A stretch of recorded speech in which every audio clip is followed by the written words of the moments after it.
Good evening, nerds. It's Fenner, and it's time for some goddamn Legacy of the Void. We're in a ZVZ ladder game here versus a guy called Blonde. And, well, I'm just gonna play a macro-based game, I think. I will be doing a guide on a very cheesy opening just after this is uploaded. But I feel like playing a macro game. So what I'm going to do is something I've been going for a lot in Legacy of the Void. That is basically fast mutas or a Mutalisks based style. Now it's pretty risky on this map, honestly.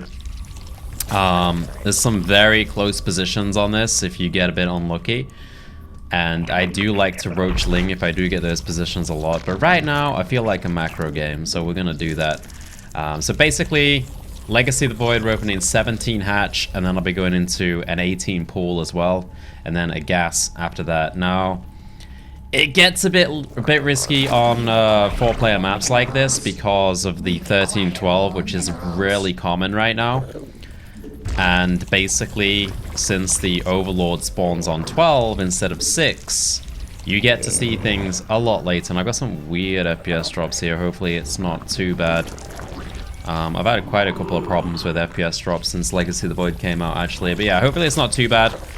And we do have close positions. So I'm actually kind of scared now, and I'm tempted to do my Roach Ling, because I don't like playing a macro game in these positions at all. In fact, I think a Roach Ling in these positions is incredibly powerful. Oh, he's actually drone scouting me. That's a bit scary in a way, but it's also not scary. And the reason why it's scary is because a lot of time people build a spine crawler when they do this, but it can also just be for a drone scout. And in this scenario, I think it's purely for a drone scout. So I'm gonna get my 2 queens going, and I'll get my zerglings going across the map to scout as well. Have a poke at his natural here, see what's going on. He does have a hatchery, as we can see from the creep, so that's nice. So the question is, do I roach ling this, or do I try and macro up? Since I said I was going to try and macro up, I'm going to try and do it. It could just get a bit dicey if he attacks. Wow, this is some really bad FPS lag here. The one thing I do love about Legacy is that I've got amazing ping. Oh, that's a lot of lings, actually. I'm kind of scared now.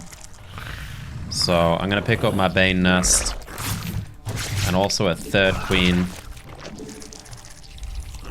I think he's gonna Ling Bane pressure me, so I'm gonna start building some lings. I also build a spine crawler, I think. I don't trust this guy at all. That's like 8 zerglings. 8! So I'm building a couple of lings that can morph into banelings if things get a bit dicey. He's actually scouting, so that's a good thing. Usually if they scout like this, they're not gonna do anything aggressive. So I'm actually just gonna chill for a bit. Oh god. I should have known that was coming. That's not good for me. I got my lair on the way now. I'm gonna pick up a double gas as well. And poop Chuma over there. That's some good harassment. Jesus Christ, this FPS lag is annoying. If anyone else is having FPS lag like this in Legacy of the Void and they've found a solution for it, please let me know.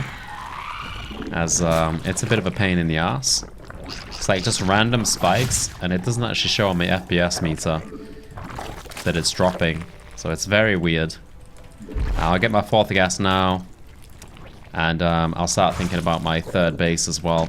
Probably going to be a Ling Bane battle. In fact, since I'm taking my 3rd base, I'm going to go for a little scout now. With my, missed that. With my Zergling, just to make sure it's no Roach Ling. Or something crazy. We got a... Okay, he looks pretty defensive there, right? He's got an Evo chamber. He's got a spine crawler. I can't imagine he's going to do anything crazy. So I'll take that 3rd base. I'll start to work on these rocks, actually. It's always useful. And then I can just defend this one frontal opening. If you know what I mean. Get some more creep going out the front here. And, oh, he does have roaches, actually. So, it's unlikely he's going for a Muta build at this point, which means I need to be quite careful. I'm going to get a 2nd spine. Because the rush distance is so short, It could get nasty if he decides to go for a big push out of nowhere. No! The Zergling died under the rock. My mutas are almost here. Let's see if we can do some harassment. I'm not going to build any banelings. I'm going to sneak out just a few more drones, but I'm not really going to drone my third base until I know that I'm ultra safe. Which right now, I do not feel ultra safe at all. He's even pushing a queen across the map. In fact, I'm going to start another spine. Try and pick up these Zerglings before the banelings get here. Ouch. And now I'm going to get my mutas. Yeah, he's pushing hard. I think he's just morphed a bunch of... Yeah, he's morphed a bunch of Banes. Okay, this is going to get real dicey. I'm going to get some of my own Banes. Hopefully I can smash them into his Banes. Other than that, let's get my queens to the front. I'm even going to bring this one, because he's basically going all in at this point. Is he? I mean, he was at least going to pressure heavily. Let me check the rocks down here with the Zergling. No one at the rocks. Seems like he's turned around. Okay. I should be able to get some massive pressure done here. In fact, this might be a kill on the third base with these mutas. Yeah, I'm going to pick up these Ravages as well.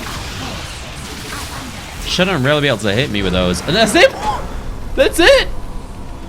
Well, I think he should have pressured me harder there, because I don't know if he misread my build or what, but I was actually really scared for a moment. But then with the air distance from this base to this base, that's what I was talking about. Look at that distance, it's tiny. There's a lot of these situations that come up in the new maps in Legacy, where if you get the right build order or you misread your opponent, you just die because of the rush distance. And in this case, it was the air distance that was outrageous. But at the same time, like, there's a short ground rush distance, so if he just kept attacking me there before my mutas kicked in, would have been nasty. But yeah, that's one of the more standard openers I've been going for in Legacy of the Void right now. I do believe it's quite strong. Scary things are Nidus and Bigling Bane all-ins or Big Roach Banes. But overall, it seems pretty solid. So if you're looking for a solid opener or a macro-based opener in Legacy of the Void for ZVZ, definitely think about the Mutalisk opener off a hatch first. Hope you enjoyed this laddie game, guys. And I'll see you nerds tomorrow for another video. Peace, guys.